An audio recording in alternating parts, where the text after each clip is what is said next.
भाषा से समझ में आने लगता है कि कहाँ के हो सकते महाराज। इसमें बड़े संघ में अलग अलग प्रांत के साधु हैं, अलग अलग भाषा जानने वाले हैं, अलग अलग, और लेकिन जब आत्मा का बोध होता है तो फिर कोई अलग अलग नहीं रह जाता है, सब मोक्ष में। और उनकी भाषा से स्पष्ट मालूम पड़ता है कि तो वो उत्तर प्रदेश की आगरा की भाषा, आगरे से आगरे। ओम नमः सिद्धेभ्यः, ओम नमो जिनानम। वीरेंद्र कहाँ चल रही है? इतने दिन बाद तो आए, शांति से बैठो।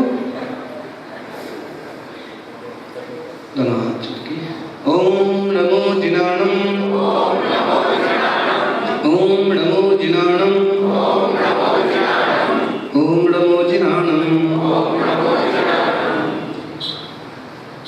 ओंकारमय हो ओम हो तुम, ओम के आकार हो, सद्ज्ञानमय हो ज्ञान हो तुम, ज्ञान के आकार हो, सर्वज्ञ हो प्रभु सर्वदर्शी, वह जगत के पार हो, तीर्थेश है महावीर जिनवर वंदना सतबार हो, तीर्थेश है महावीर भगवन वंदना सतबार हो, आचार्य आदि सिंधु गुरुवर अंकलिक महानतम, आचार्य श्री महावीर कीर्ति तपोगुण के खान सम, सूरी तपस्वी त्याग मूर्ति तपोगुण के धाम है, आचार्य सन्मति गुरु चरण में बार बार प्रणाम है, आचार्य सन्मति गुरु चरण में बार बार प्रणाम है। जयकारा जोर से। प्रथम तीर्थेश्वर श्री ऋषभदेव भगवान की, वर्तमान शासनक वर्धमान महावीर भगवान की, आचार्य श्री आदि शंकर जी महाराज की, आचार्य श्री महावीर कीर्ति जी महाराज की, तपस्वी सम्राट गुरुराज श्री सन्मति सागर जी,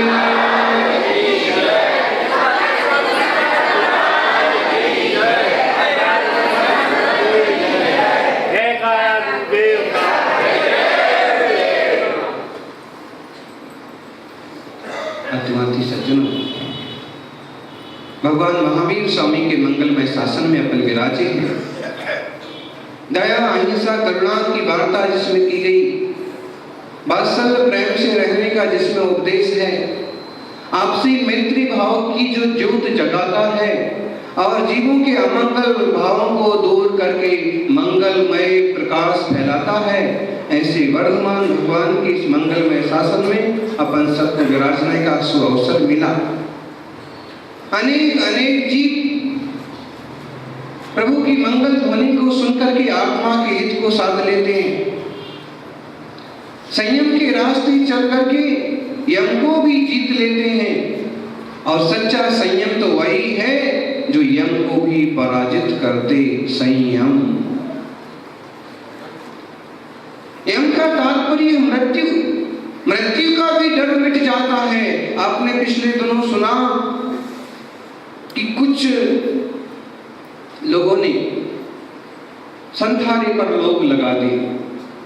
मतलब ये संथारा समाधि संलेखना का तात्पर्य है मृत्यु से मुकाबला करने की तैयारी, और जो संयम लेता है वह यम को भी पराजित करता है, और जो संथारा ले लेता है वह संसार सागर के पार चला जाता है। जब तक जीवन में संयम नहीं होता है तब तक संथारा भी नहीं होता। कोई कहे कि मुझे समाधि मरण को करना है, मैं समाधि मरण करूंगा, मैं संथारा लूंगा, मैं बड़ी शांति से प्राण छोड़ूंगा, जैसे तड़पते तड़पते लोग छोड़ते हैं प्राण वैसे मैं नहीं छोड़ूंगा, मैं तो भगवान का ध्यान करते हुए शरीर का त्याग करूंगा, प्रभु की शरण में जाकर के शरीर का त्याग करूंगा। ऐसी धारणा, ऐसी भावना जिसने बनाई है उसको जीवन में कहीं ना कहीं कुछ ना कुछ संयम तो लेना ही पड़ेगा। और संयम मूलतः अपने आत्मा स्वरूप को समझें तो ही होता है।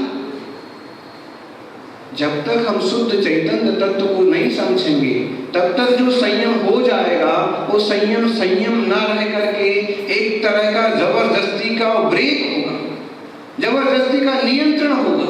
और वो जबरदस्ती का जो नियंत्रण है वो कभी मौका लगेगा तो बांध टूट जाएगा और संयम छूट जाएगा।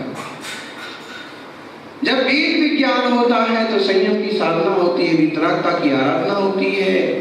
कैसे होता है वेद विज्ञान, कैसे अपनी पहचान होती है?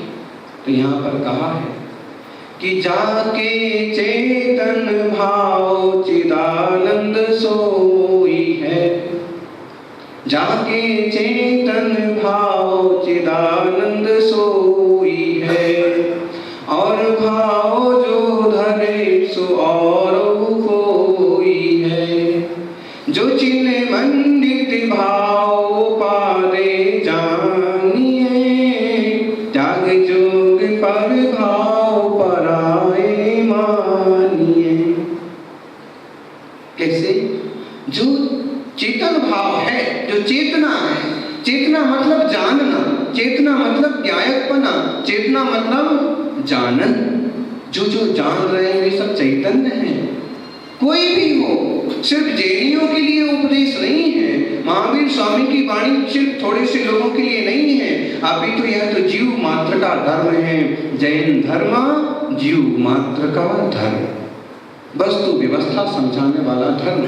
जितने चैतन्य प्राणी हैं, जो जो है, चाहे वह मनुष्य हो, चाहे त्रियंश हो, चाहे पशु हो, चाहे पक्षी हो, चाहे मक्खी हो, चाहे मकोड़ा हो, चाहे चींटी हो, चाहे घोड़ा हो, कितनी सारी जीव राशियां हैं, वे सब के सब जीव हैं, चैतन्य हैं, प्राण वाले।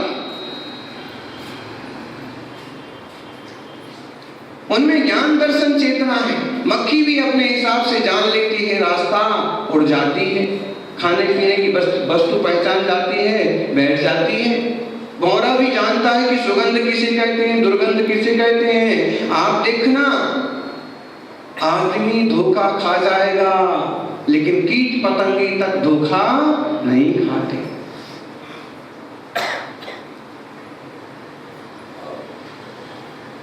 श्रीमती जी ने देखा शक्कर के डिब्बे में रोज रोज चींटियां चढ़ जाती हैं। पतिदेव को कहा रोज रोज शक्कर के डिब्बे पर चींटियां चढ़ जाती हैं, समझ में नहीं आता क्या करें। पति ने कहा ऐसा करो, शक्कर के डिब्बे पर लेबल बदल दो और उस पर लिख दो नमक।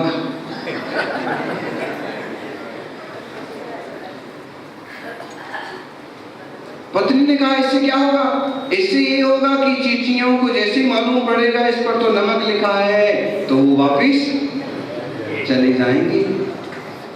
पत्नी ने कहा इससे कुछ नहीं होगा। अरे कुछ नहीं होगा, करके तो देखो। और उसने सच में शक्कर की जगह नमक लिख दिया और नमक की जगह शक्कर लिख दिया। फिर वापिस चींटियां आई लेकिन नमक के डिब्बे की तरफ एक भी चींटी नहीं गई। जिसमें नमक भरा हुआ था और शक्कर लिखा हुआ था, और जिसमें शक्कर भरी हुई है और नमक लिखा हुआ है, सारी की सारी चींटियां कहाँ गई? जिसमें शक्कर थी भले नमक लिख दो। मतलब चींटियों को भी मालूम है कि शक्कर कैसी होती है और मेरे खाने लायक क्या चीज है। चींटियां भी ज्ञानी हैं, जानती हैं। सब जीवों में बचने की, जीने की लालसा होती है। जो लालसा है, जो चैतन्यता है, इससे ही हमारे ज्ञान की पहचान होती है। भले वो लालसा से पहचान हो, भले वो कसाय से पहचान हो, लेकिन आखिर वह कसाय करता हुआ प्राणी भी मालूम पड़ता है कि यह भी कहीं ना कहीं ज्ञानी है।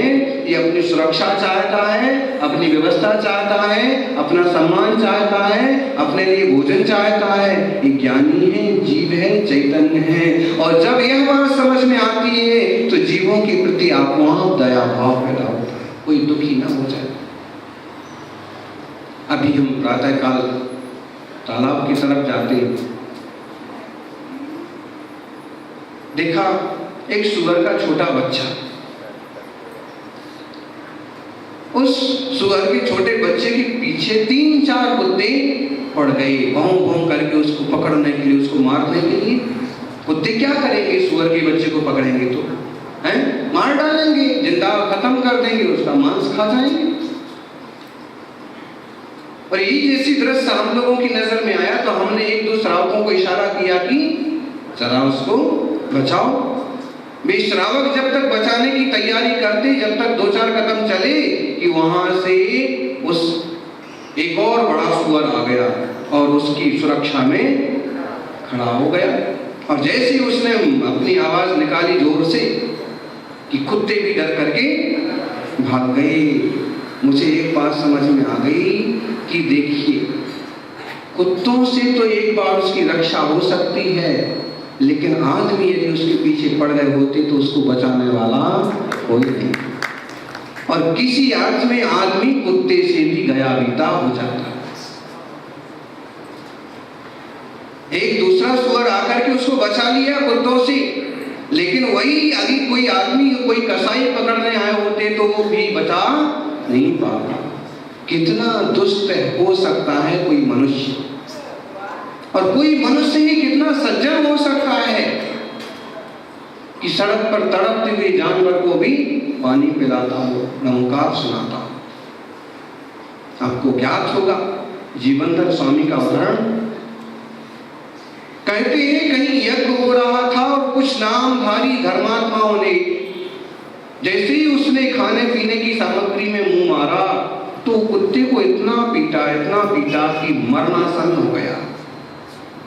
जीवनधर राजकुमार ने जैसे देखा कि तो मर जाएगा, तो वह छोटा राजकुमार भी इतना बुद्धिमान था कि उसकी सिर को गोद में रखा, उसको भगवान का नाम सुनाया, उसको कहते हैं नमकार सुनाया, और उस मंत्र के प्रभाव से कुत्ता भी मर करके देव हो गया। आत्मा सब समान है, चैतन्य है, गायक है। यह आत्मा ही मनुष्य होता है, यह आत्मा ही देव हो जाता है, यह आत्मा ही। आज हम कीमत नहीं करते, ये छोटे लोग हैं, गंदे लोग हैं। सच में कोई छोटे नहीं है और कोई गंदे नहीं है। वे अपने अपने कर्म के हिसाब से अपना अपना कर्म कर रहे हैं, कर्म भोग रहे हैं। ज्ञानी तो कहता है सब महान है, सब समान है। कोई नाली साफ करता है तो हम कहते हैं तो निम्न जाति का व्यक्ति है। कोई सफाई करता है तो हम कहते हैं तो दरिद्र आदमी है। कोई व्यक्ति साग भाजी बेचता है तो हम भी कई बार उसको कमजोर समझते हैं, क्या गरीब लोग हैं साग भाजी बेचने वाले। कोई व्यक्ति हाथ में सामान लेकर के, सिर पर बोझ लेकर के बेचता है तो हम कहते हैं छोटे छोटे लोग हैं, आने दो इनको। लेकिन वास्तव में महावीर स्वामी कहते हैं कि दुनिया में कोई लोग भले छोटे हो सकते हैं, लेकिन आत्मा किसी का छोटा नहीं। सबके आत्मा में परमात्मा का वास है, प्रत्येक जीव भगवान बन सकता है। अरे सद्भावना है तो साग भाजी बेचने वाले भी महान हो सकते हैं, और दुर्भावना है तो ऊंची बेड़ी पर बैठा हुआ सेठ भी धिक्कारने का पात्र हो सकता है। दया करुणा तो सब में होती। कभी कभी जो प्रबंध बड़े बड़े लोग नहीं कर पाते हैं वो छोटे लोग कर लेते हैं। भोजन मांगने जाते हैं, बड़े लोग नहीं देते, और कभी छोटे लोग दे देते हैं, भाई तुम भी इसी में से ले लो, इसी में से खा। दिखाने के लिए दान और खाने के लिए दान, प्रदर्शन के लिए और आत्मदर्शन के लिए बड़ा अंतर है। एक प्रसंग आपने सुना होगा युधिष्ठिर के जीवन का। युधिष्ठिर ने बड़ा भोज रखा, बड़ा यज्ञ किया, हजारों हजारों लोगों को निमंत्रित किया। कहते हैं एक नेवला भी वहां पर पहुंचा। नेवला समझ में आता?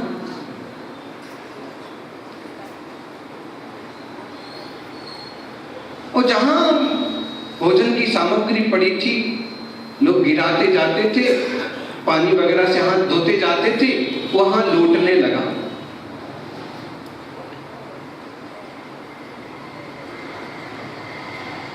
लोगों ने देखा कि इसका आधा शरीर तो सोने जैसा चमक रहा है और आधा शरीर सादा नेवले जैसा है। आखिर मामला क्या है?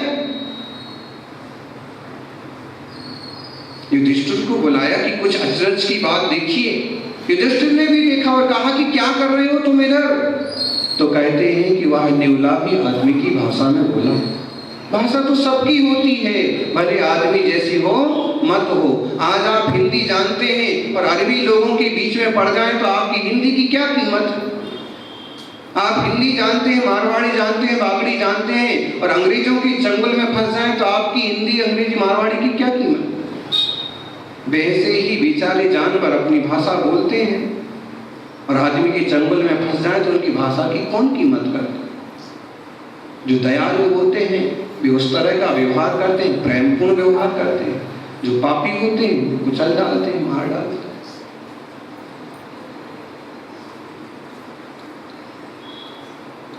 युधिष्ठिर ने पूछा क्या कर रहा है तू? उसने कहा कुछ नहीं कर रहा हूं प्रभु, सुना है कि दुनिया का सबसे बड़ा दान आप कर रहे हैं, इस दुनिया का सबसे बड़ा यज्ञ कर रहे हैं आप। आज तक जितने लोगों को किसी ने भोजन नहीं किया कराया उतना आप करा रहे हैं। तो मैं आया हूं कि इस भोजन के कीचड़ में, इस भोजन के पानी में, इस गिरी हुई उच्छिष्ट में लौटने से मेरा शरीर जो बाकी आधा रह गया है वो भी सोने का हो जाए। उसने कहा कि क्या सी बात करता है तू, ऐसे कैसे हो सकता? हुआ है एक गरीब ब्राह्मण ने एक भिक्षु को, एक फकीर को भोजन कराया। उनके घर में सिर्फ 2 रोटियां थी, भोजन करने को बैठे थे और इतने में बाहर से आवाज आई कि मैं 3 दिन का भूखा। ब्राह्मण ने सोचा कि भाई अपन तो एक ही दिन के भूखे हैं, अपने को सिर्फ कल ही भोजन नहीं मिला, ये 3 दिन का भूखा है, इसको खिला दो। और ब्राह्मण ने वह रोटी भिक्षु को दे दी। भिक्षु ने कहा कि भूख अभी भी नहीं मिटी, बहुत भूख है। पत्नी को कहा कि भैया आपकी रोटी है। पत्नी ने कहा बिल्कुल बिल्कुल आप ये भी दे दीजिए। अरे अपन तो 1 दिन के भूखे हैं, ये तो 2-3 दिन का भूखा है। और लोग भूखे रहते हैं, जिनका पेट भरा रहता है उनको किसी की भूख पर भी विश्वास नहीं होता। उनको सब लोग नकली नकली दिखते हैं कि झूठ कर रहा होगा, ये गलत बोल रहा होगा।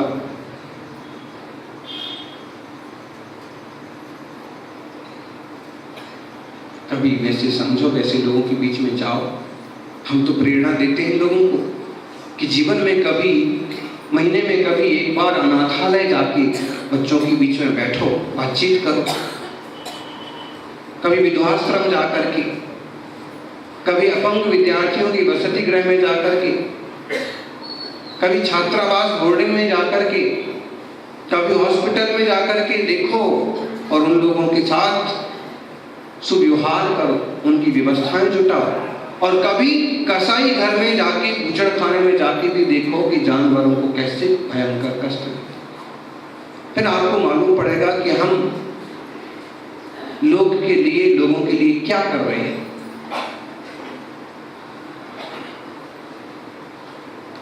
कौन कितना सही है, कौन कितना झूठा है, हम कितने धर्मात्मा हैं, हमें मालूम पड़ेगा।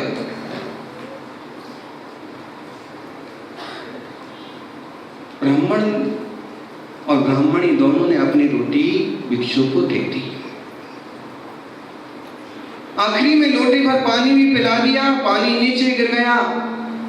नेवली ने कहा कि जब मैं वहां से पास से निकला तो जो जो मेरा हिस्सा उस पानी को छू गया वो सब सोने का हो गया। मुझे मालूम पड़ा कि सच्चा दान है, असली दान है।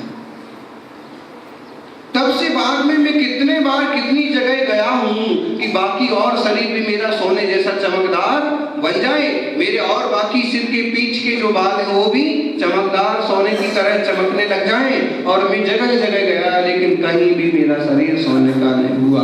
बड़े बड़े सेठ साहूकारों के यहाँ भोजन में भी गया तो भी, और मैंने सुना कि आप सबसे बड़ा यज्ञ कर रहे हैं, मैं इसलिए यहाँ आया और मैं इतनी देर से लौट रहा हूं लेकिन फिर भी मेरा शरीर सोने का नहीं हुआ। हे महाराज, मैं समझता हूं कि आपके इतने बड़े यज्ञ से, इतने बड़े भोजन से तो भला उस ब्राह्मण का दान है कि जिससे मेरा शरीर सोने का हो गया। मतलब कीमत इस चीज की नहीं है कि आप कितना भारी दान कर रहे हैं, परिणामों की कीमत। आप तुच्छ भी समझे जाओ, दूसरे को हीन भी समझे जाओ, फिर उसको दान भी किए जाओ तो कोई औचित्य नहीं रह जाता है, और प्रदर्शन के लिए जो हम देते हैं उसका कोई मतलब नहीं निकलता है। इसलिए हमें सहज भाव से, प्रीति भाव से जीवों की सेवा करना चाहिए, निर्मल व्यवहार करना चाहिए। कोई छोटे लोग भी यदि हमारी हेल्प करते हैं, सहायता करते हैं, तो उनका भी धन्यवाद देना चाहिए। मैंने आपको एक दिन कहा था, एक समय होता था डाकिया डाक लाता था, डाकिया डाक लाया, एक ऐसा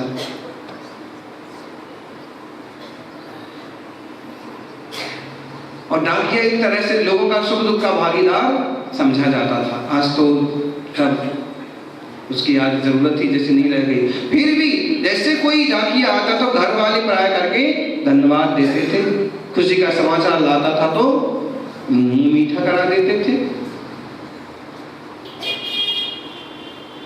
धन्यवाद दिया हमने, उसका मुंह मीठा करा दिया। इससे प्रेम व्यवहार बढ़ता है, उसके प्रति आत्मीयता बढ़ती है। छोटे छोटे कोई भी लोग हमारी हेल्प करते, सहायता करते तो उनका धन्यवाद देना नहीं भूलना चाहिए। भले टैक्सी वाला पैसा लेकर के हमको छोड़ता है तो भी बोलना चाहिए, धन्यवाद बोलना चाहिए, बहुत अच्छा काम करते हो।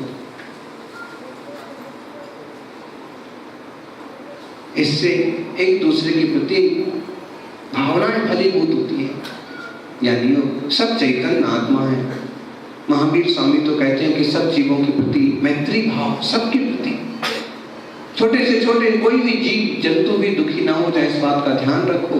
जाके चेतन भाव चिदानंद सोई है, जिन जिन के चेतन भाव वो सब चिदानंद है, उनमें चित्त भी है और आनंद भी है। चित्त माने चैतन्यता, जानन, और आनंद मतलब सुख। सुख सबका स्वभाव है। अपनी कमजोरी, अपने विकल्पों के कारण से हम दुखी होते हैं। कभी गौर करना, आप सहज बैठे हैं, सुखी हैं, लेकिन फोन पर मालूम पड़ गया कि कोई रिश्तेदार मर गया, आप दुखी हो जाते, और उसमें जितने निकट का व्यक्ति होगा उतने ज्यादा दुखी। विकल्प से दुख होता है, और भाव जो धरे सो और वही है, और जो भाव है वह कोई और ही है। जो चिन्ह मंडित भाव, चैतन्य से मंडित जो भाव है वह उपादेय है, और जो संयोगी भाव है, वैर भाव है, क्रोध के भाव है, ईर्ष्या के भाव है, विकार के भाव है, ये सब छोड़ने की जरूरत है। आप सब्जी मंडी में जाते हैं, आप सब्जी भाजी का भी भाव पूछते हैं। टमाटर का भाव क्या है? लौकी का भाव क्या है? प्याज का भाव क्या है? प्याज का सबको मालूम होगा, लेते नहीं है लेकिन मालूम पड़ता है कि क्या चल रहा है। हम सब्जी मंडी में जाते हैं तो भी भाव पूछते हैं, अनाज मंडी में जाते तो भी भाव पूछते हैं, किराने की दुकान वाले के पास जाते तो भी भाव पूछते हैं, कपड़े के पास जाते तो भी भाव पूछते हैं, जहां जाते हैं सब जगह भाव पूछते हैं, लेकिन हम खुद अपने से अपना भाव नहीं पूछते।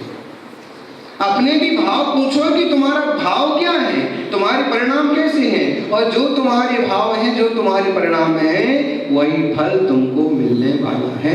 यानी अपने परिणामों की गणना करना सीखिए, अपने परिणामों को संभालिए, इससे आपकी विशुद्धि बढ़ेगी, अपना कल्याण होगा।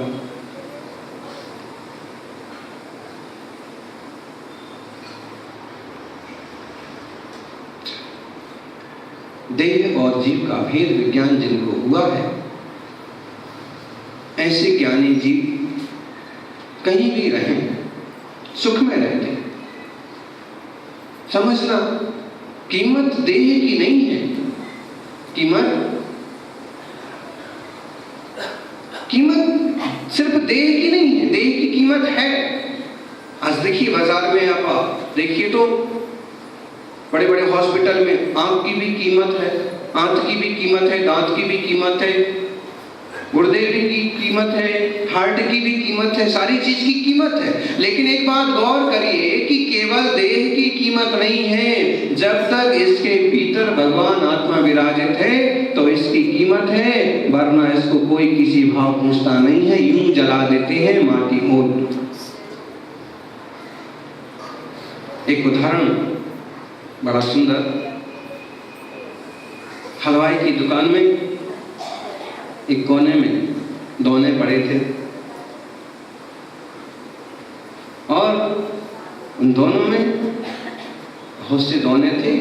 हलवाई कोई भी आता और उसमें मिठाई रख के बेचता। एक दोना बहुत समय से पड़ा था और वो सोचता कि सबकी तो कीमत होती है, मेरी कोई कीमत नहीं होती। एक दिन ऐसा भी आया कि उसकी भी कीमत हुई और फिर कोई आया ग्राहक और उसमें उसने बढ़िया रसगुल्ले रख करके दे दिए। दोनों बहुत खुश हुआ। अभी वह किसी आदमी के हाथ में था, आदमी उसको पकड़े हुए था, सुरक्षित किए हुए था, ढाके हुए था और उसकी इतनी सुरक्षा कर रहा था कि भले हाथ में ठोकर लग जाए लेकिन दोनों को कुछ बिगड़ना बताइए। दोनों बड़ा खुश हुआ, मेरी भी इतनी वैल्यू हो सकती है, मेरी भी इतनी कीमत हो सकती है। लेकिन बताइए दोनों की कीमत इतनी क्यों हुई?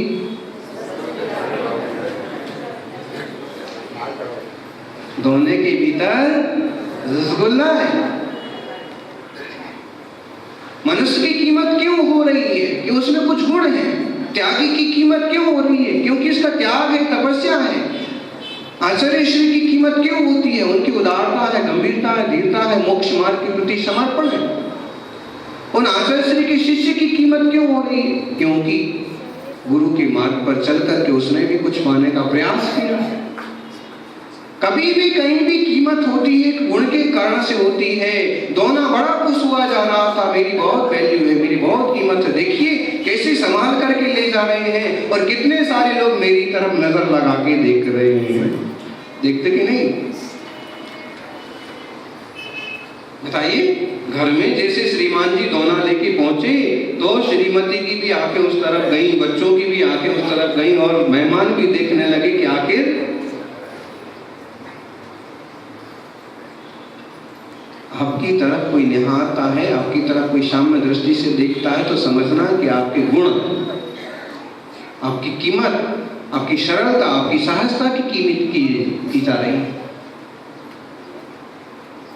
दोनों और खुश हो गया, वाह, टेबल पर रख दिया गया।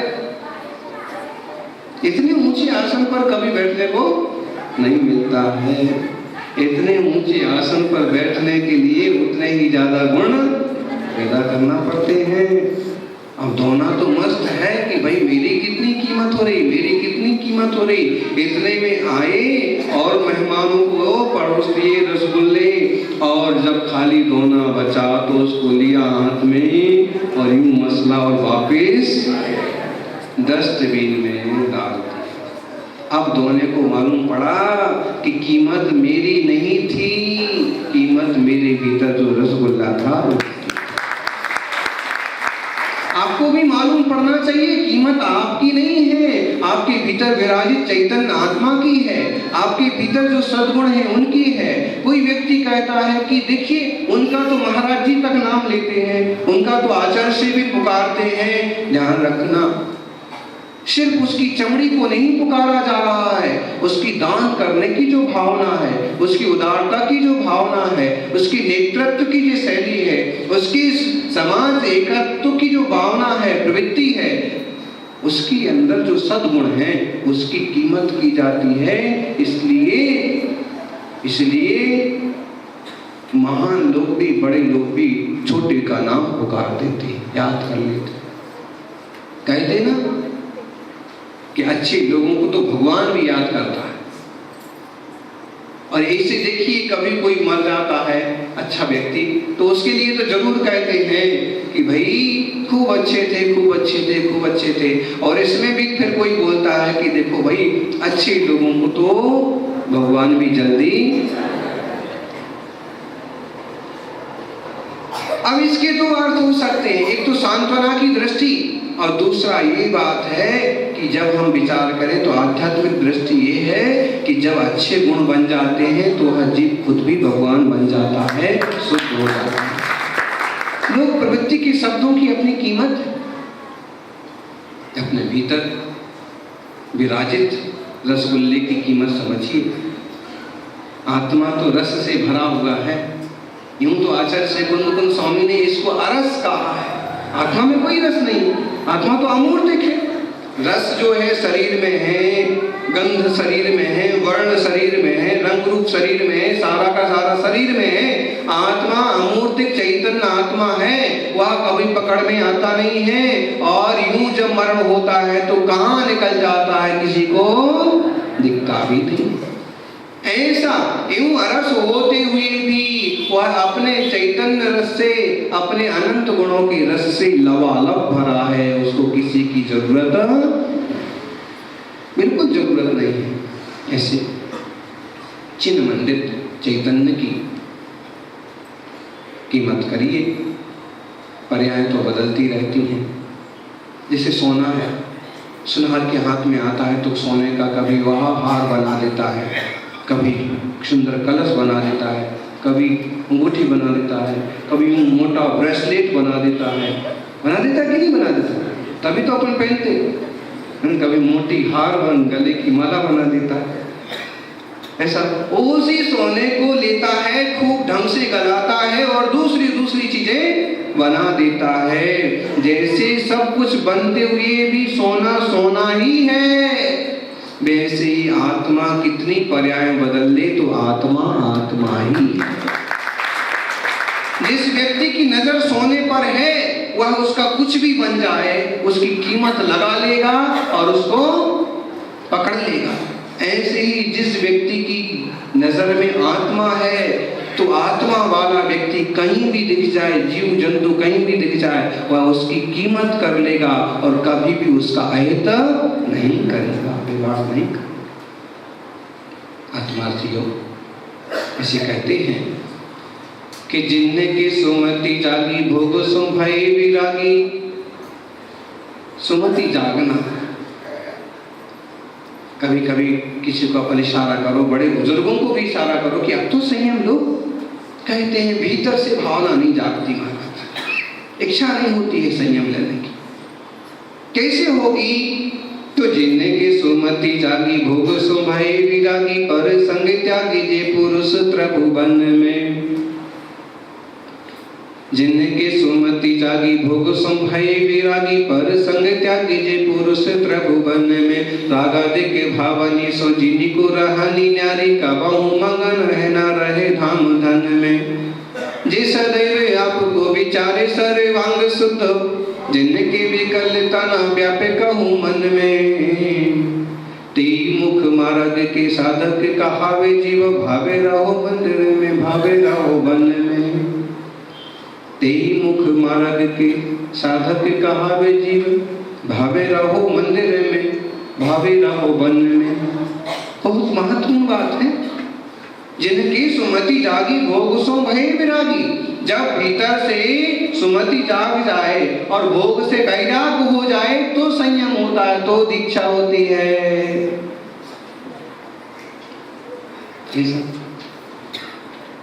दीक्षा की बात आप सुन रहे हैं। 23 तारीख को दीक्षाएं होना भी है,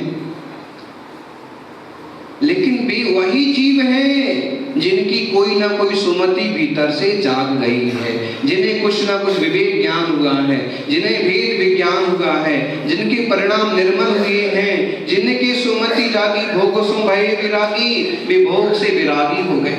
आप देखो एक छोटी उम्र का धर्मात्मा जीव तो त्यागी बन जाता है, क्षुल्लक एलक मुनि बन जाता है।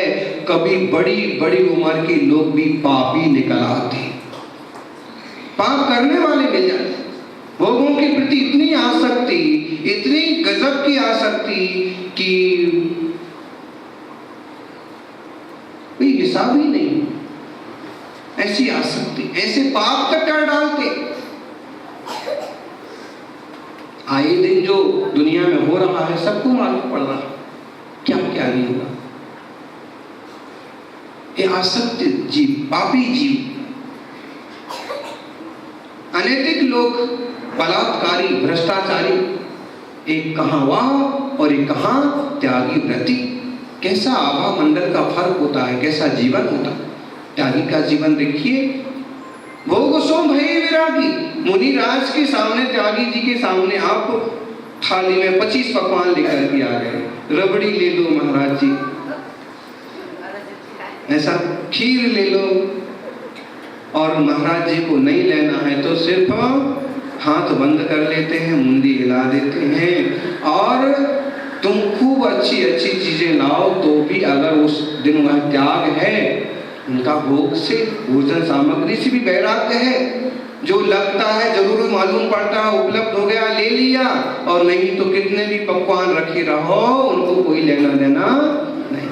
उसमें भी कभी ले भी रहे हैं दूध की चीज, और उसमें कहीं बाल वगैरह आ गया तो वैसा का वैसा छोड़ के निकल जाते हैं।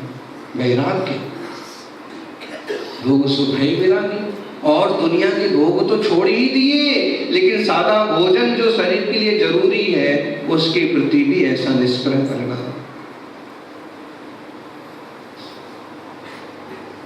पर संग त्यागी जी पुरुष त्रिभुवन में, और जिनने पर का संग त्याग दिया है, दुनिया की झंझट में नहीं पड़ते हैं, ऐसे त्रिभुवन में जो पुरुष हैं धर्मात्मा है।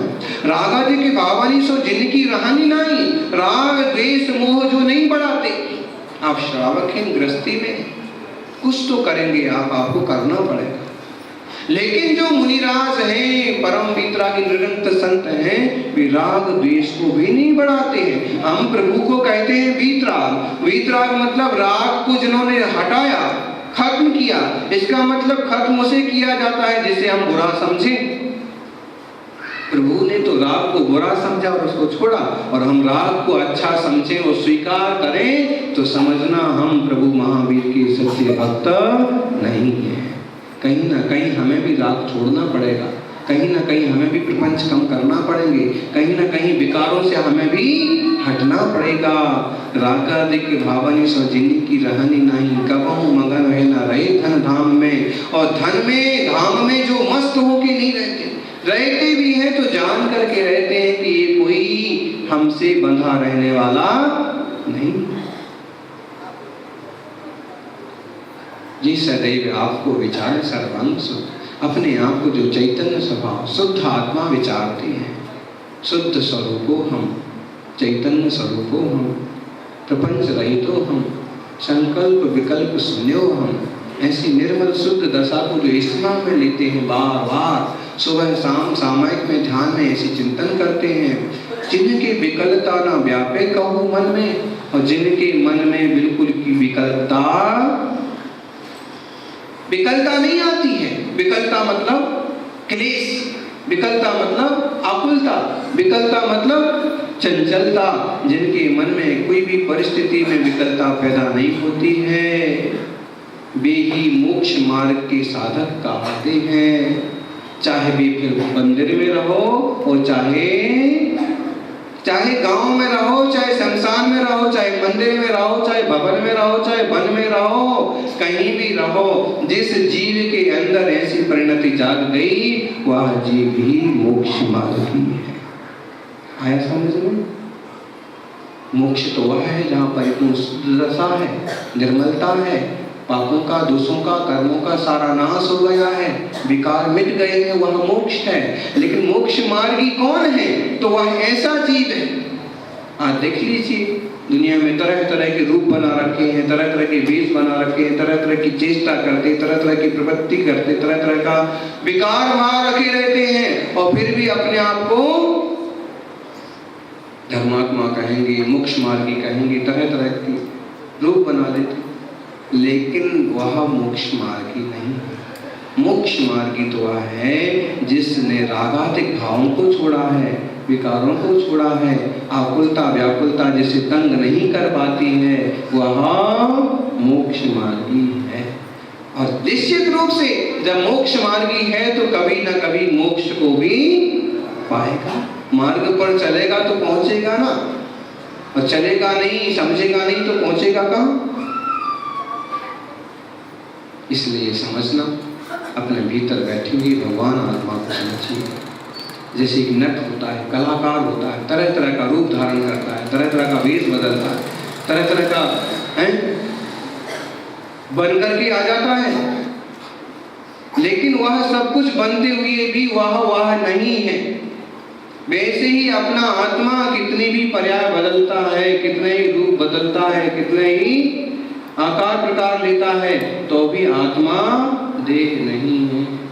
देह जुदा और आत्मा जुदा, जीव जुदा, पुद्गल जुदा, यही तत्व का सार। और अन्य जो भी कहा याही का विस्तार। ज्ञानी के जीवन में खान पान की शुद्धि होती है तो इसी समझ के कारण से होती है। जीवों के जीवन में दया भाव जो होता है धर्मात्माओं के जीवन में इसी समझ के कारण होता है। ऐसा नहीं कह रहे ये तो बहुत दुखी है, इसको खिला दो, वो तो सब में हो सकता है, लेकिन ज्ञानी की दृष्टि रहती कि दुखी तो है, लेकिन इस दुखमय पर्याय में भी इसके भीतर भगवान आत्मा का वास है, ये भी चैतन्य। दया भाव तो आता है, लेकिन कैसे आता है? वेद विज्ञान पूर्वक आता। ये भी दुखी नहीं रहना चाहिए, कोई दुखी नहीं रहना चाहिए। सज्जनों, जैसे तरह तरह के रूप बदलते हैं, आत्मा तरह तरह के शरीर धारण करता है और जाग जाए जान जाए तो पार हो जाता। आपको एला पुत्र का प्रसंग याद होगा। इलायची पुत्र, इलायची मुनिराज की कथा आती है। बड़े सेठ के बेटे थे, राजशाही ठाट थे, और खेल देखते देखते नाचने वाली नटनी से प्यार हो गया। प्यार तो किसी को किसी से भी हो सकता है, आजकल आप उसके 1000 सबूत देख लो। और उसके परिणाम क्या हो सो बात अलग है। उनने पिता को कहा कि देखिए पिताश्री, शादी होगी तो उससे होगी। सम्राट ने कहा, राजा ने कहा, सेठ ने कहा कि अरे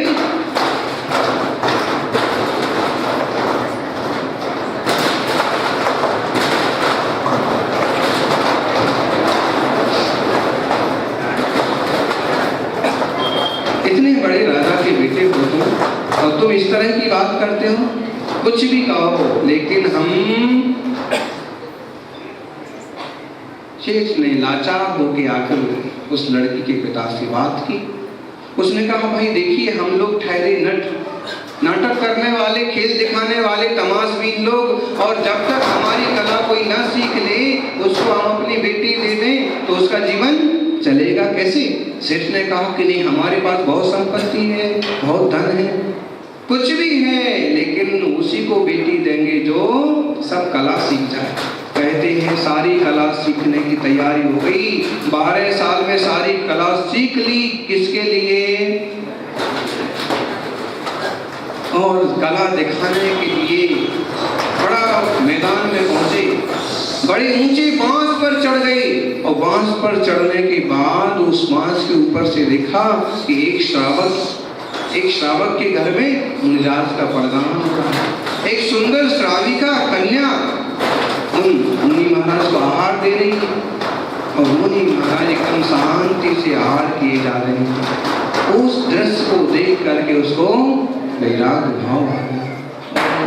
एक कहा मैं कि नट की कला सीखने के लिए कितने रूप धारण किए, कितने रंग रूप बदले, कितने उपद्रव किए, 12 साल इसमें बर्बाद कर दिए, और आज मैं यहीं से बांस पर चढ़ा हूं कि जरा चूक जाऊं तो प्राण भी चले जाएं, और सिर्फ इस संसार की वासना के कारण से। और कहाँ एक हुए मुनिराज जो मेरे से भी सुंदर है, कहाँ वो श्राविका जो सुंदरों में भी सुंदर है।